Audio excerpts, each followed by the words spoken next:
So welcome to part 2 of the Pendle Witch story. Remember, young Alison Device has been arrested. She's been sent to Reed Hall, Birmingham, and been interrogated by Roger Noel, the local magistrate, who's responsible for the whole area. She has indeed mentioned that her grandmother is a witch.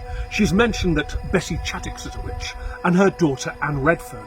So therefore, Roger Noel gives orders to the sheriffs of the forest to arrest Anne Redfern, Anne Whittle and Elizabeth Southern. They are brought to Reed Hall, Birmingham, where they meet young Alison, and this huge argument erupts. They all try and blame each other. Now there's no love between Demdike and Chattox. They hate each other, so they try and put the blame on each other. But in doing so, they've actually admitted to witchcraft, which is a state capital offence. The four of them are then sent over the beautiful Trough of Bowland to the city of Lancaster, where they were thrown into what we call the Well Tower, this deep, deep underground dungeon in the grounds of Lancaster City Castle, which is still there to this very day. As you walk down the stairs into that jail, the light behind you fades and you're in a world of darkness.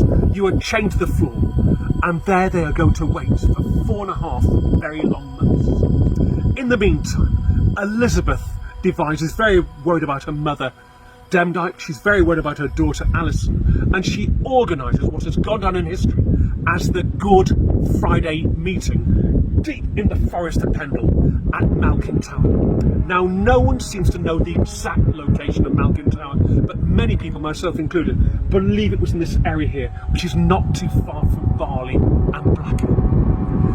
You can imagine it was like a scene from a Shakespeare play as Alison's brother James slaughtered the sheep from the fells here. They dined on fresh mutton. They got a large cooking vessel called a cauldron and lit a fire beneath the cauldron. The black Sierpa liquid inside began to bubble and steam, and into that black bubbling liquid went crushed, powdered human teeth and the odd clay pitcher. The whole idea, apparently the Good Friday meeting, was to get a potion together to blow the gates of Lancaster City Castle open and rescue their loved ones. However, nothing happened. What did happen is word of the Good Friday meeting reached the ears of Roger Noel, the local magistrate, and he gave orders that every single person who'd attended the Good Friday meeting should be arrested immediately.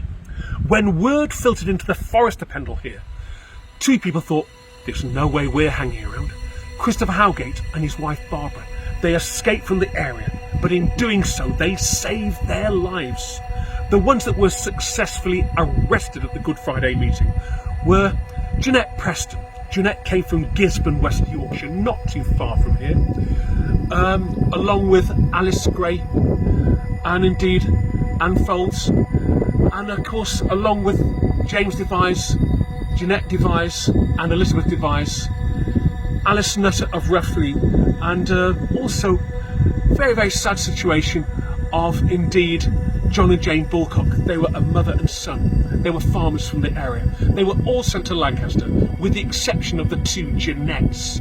Jeanette Device, she was only 9 years old. She was sent to live with the local magistrate, Roger Noel, and for the first time in her life, she had 3 meals a day, a lovely warm bed to sleep in, and also nice clothes to wear.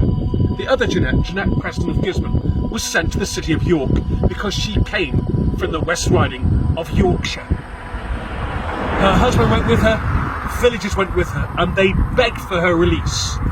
The judges said, I'm sorry, the king has signed her death warrant before she even arrived, and she was found guilty of witchcraft and attending the Good Friday meeting here in Lancashire, but also the murder of her employer, Mr. Thomas Lister. She'd been nursing him. He had died, she wrapped his body in a clean white sheet ready for burial, and 2 days before the burial, she touched the sheets and some fresh blood came for the sheeting. This was classed as witchcraft. She made a plea of not guilty, but was found guilty and became the very, very first of the Pendle Witches to be executed on the 27th of July, 1612, in the city of York. In the meantime, the other Jeanette, she's gone to the home of Roger Noel. The king is absolutely delighted. Remember, he's paranoid about witchcraft. He believes that witches are out to personally get him. He also has no love for the Catholic faith. He's a Protestant, and he associates Catholicism and witchcraft as the same thing. The gunpowder plot, of course, which nearly took his life in 1605. So he gets this letter of Roger Nowell, the local magistrate, and he is delighted. Sir, I have witches waiting to be tried in the city of Lancaster. The king was delighted.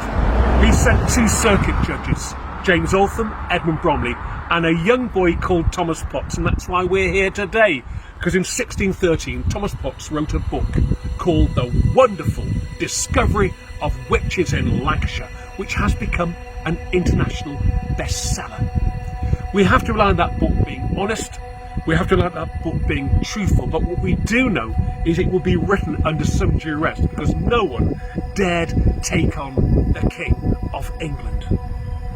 The trials began in August of that year. In the case of Demdike, commonly known as Elizabeth Southern, she died before the trials began. However, under interrogation, she admitted to making the clay effigies. She admitted having a dog called Dandy that gave her special powers, and she admitted this dog actually asking her to make these clay pictures. In other words, she incriminated herself. First person brought up from the cells that day was none other than Anne Whittle, commonly known as Bessie Chattox. She was in a terrible, terrible state of health, falling in and out of consciousness. She'd been lying in her own waste for 4.5 months, but she was found guilty of the murder of 5 local people. John and Anne Moore, Hugh and Blaise Hargreaves, and indeed the murder of John Devise, who was of course related to the Devise family. And she freely admitted this in the hope that her daughter Anne Redfern would be forgiven. Her daughter Anne Redfern was brought up and she was found guilty of the murder of Robert Nutter by witchcraft. As it happened, when James Devise came to court, he too was in a terrible state of health, lapsing in and out of consciousness, and had to be carried in by 2 warders.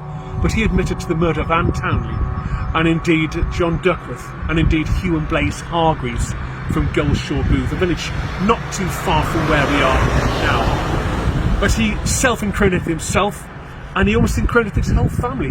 He was classed as a bit of a dimwit, but he certainly believed that he had these powers and freely admitted them as well. Alison Devise was brought into court, and Alison, she was convinced that she had indeed lamed John Law, the Halifax peddler. John Law was brought into court, and the judges said, "Could you reverse the curse, please, on this man? Only my grandmother can do that, sir, and she has died, sir." But she freely admitted to actually being a witch, and she would go to her death, probably with a smile on her face.